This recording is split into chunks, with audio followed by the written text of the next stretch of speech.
अस्सलाम वालेकुम दोस्तों, आज मैं लेकर हाजिर हूँ गुजरात फाइल का सीज़न 1 में एपिसोड 3। पहले एपिसोड में शाहिद आज़मी के बारे में बताया था, दूसरे एपिसोड में सोहराबुद्दीन के बारे में लिखा था। आज मैं लेकर हाजिर हूँ तीसरा एपिसोड, और इसमें जो है अमित शाह और सीबीआई को लेकर लिखा गया है। राणा अय्यूब ने लिखा है, तो मैं पढ़ता हूँ। मैं इसलिए पढ़ता हूँ ताकि दूसरों तक, ज़्यादा से ज़्यादा लोग तक ये जानकारी पहुँचे जो सच्चाई लिखी हुई है।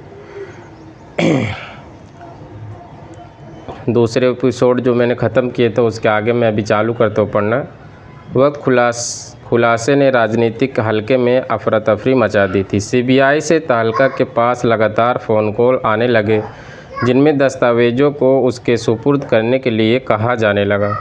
अगर आपने मेरा दूसरा एपिसोड देखा होगा तो तहलका एक पत्रिका था, उसका नाम था, उसी का नाम तहलका है। बाद में यही दस्तावेज़ सुप्रीम कोर्ट के सामने भी पेश किए गए। इस सारे दौरान में अहमदाबाद के होटल एम्बेसडर में ही रही, जो एक तरह मेरा दूसरा घर बन गया था। ये होटल खानपुर के मुस्लिम बहुमल इलाके में स्थित था, और यहाँ अंदाज़ा लगाना मुश्किल था कि मैं वहाँ टिकी होंगी। मुझे बाद में पता चला कि राज्य भाजपा कार्यालय केवल वहाँ से कुछ ही ब्लॉक दूर था। मैं अचानक लोगों की चर्चा में आ गई थी, लेकिन भाजपा नेताओं में तो अय्यूब नामक किसी युवा लड़के की चर्चा थी जिससे ये खुलासा किया था। किन्हीं कारणों से ये ख्याल उनके दिमाग में आ ही नहीं रहा था कि कोई महिला खोजी पत्रकार भी इसके पीछे हो सकती है। मुझे भला क्या परेशानी थी, उल्टे इसमें मुझे अपना काम गुप्त रूप से करते रहने में मौका मिल गया, यानी राणा अय्यूब को। लेकिन ये लंबे समय तक नहीं चल सका। इस खुलासे के कुछ दिनों बाद ही मेरे फ़ोन पर किसी अज्ञात नंबर से ये संदेश आया, हम जानते हैं तुम कहाँ हो। यानी उनके फ़ोन पर ये कॉल आया कि उनको कहा गया कि हम जानते हैं तुम कहाँ हो। उस दिन से मेरी ज़िंदगी वाकई हमेशा के लिए बदल गई। मुझे अब हर तीसरे दिन रहने का ठिकाना बदलना पड़ता। IIM अहमदाबाद के कैंप से लेकर गेस्ट हाउस, हॉस्टलों और जिम खानों तक मैं अब एक भगोड़ी की तरह काम कर रही थी। उस समय तक मेरे लिए मोबाइल फ़ोन संपर्क की जगह लैंडलाइन ने ले ली थी। आखिरकार मैं जितने भी सबूत जुटा सकती थी वो सब सीबीआई के सबूत करने और अपनी फॉलो अप रिपोर्ट लिखने के बाद फिर मैं से मुंबई आ गई और फ़ैसला किया कि ज़िंदगी को फिर से थोड़े ढर्रे पर ले आया जाए, यानी एक लाइन पर जो डेली रूटीन होता है इंसान का, उसमें ले आया जाए। लेकिन किस्मत ने मेरे लिए कुछ और ही सोच रखा था। खुलासे के चंद हफ्तों के भीतर ही सीबीआई ने अमित शाह को गिरफ़्तार कर लिया। आज़ाद भारत के इतिहास में पहली बार किसी राज्य के गृह मंत्री को पद पर रहते गिरफ़्तार किया गया था।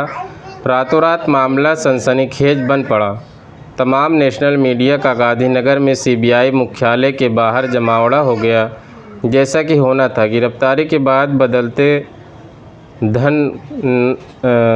घटनाक्रम पर रिपोर्ट करने के लिए मुझे एक बार फिर से गुजरात लौटना पड़ा। शाह की गिरफ्तारी से उन पुलिस अधिकारियों को राहत मिली जिनके साथ उनके कार्यालय में भेदभाव हुआ करता था। ऐसे अधिकारियों ने मुझे संकेत भेजे कि वे मुझसे बात करने के इच्छुक हैं।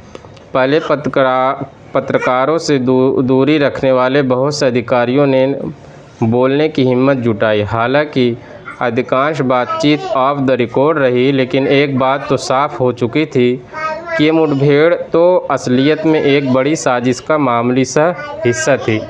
यानी जो भी मुठभेड़ें कराई जाती थी जो फर्जी, वो जो असलियत जो है उसका सिर्फ छोटा सा हिस्सा था। गुजरात में विभिन्न मामलों की फाइलों में कहीं ज़्यादा भयावह सच्चाइयाँ दफन थी।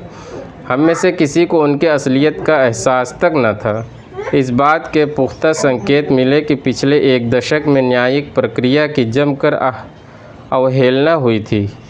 जिन लोगों पर जनता की ज़िंदगियों की हिफाजत की जिम्मेदारी थी, उन्हें ख़रीदा जा चुका था। दंगों से लेकर मुठभेड़ों और राजनीतिक हत्याओं तक बहुत ही कड़वी सच्चाइयाँ ब्रेसब्री से बाहर निकलने का इंतज़ार कर रही थीं। लेकिन महत्वपूर्ण सवाल ये था कि इनमें से किसी को भी साबित कैसे किया जाए। पत्रकारिता का मूल सिद्धांत सबूत है, और मेरे पास एक भी नहीं था। मेरे पास तो सिर्फ बातचीत, वो किस्से और ऑफ द रिकॉर्ड इकबालिया बयान थे।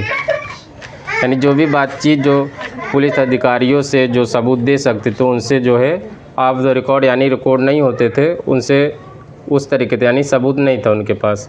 सब साबित कैसे करती। तब मैं वो फ़ैसला लिया जिसने मेरा पेशेवर और निजी जीवन बदल कर रख दिया। राना अय्यूब को यानी मुझे अपनी पहचान कानपुर की एक कायस्था लड़की मैथिली त्यागी की देनी पड़ी, जो अमेरिकन फिल्म इंस्टीट्यूट कंजर्वेटरी की छात्रा थी और गुजरात के विकास मॉडल और दुनिया भर में प्रवासी भारतीयों के बीच नरेंद्र मोदी की बढ़ती लोकप्रियता पर एक फ़िल्म बनाने के लिए देश लौटी थी।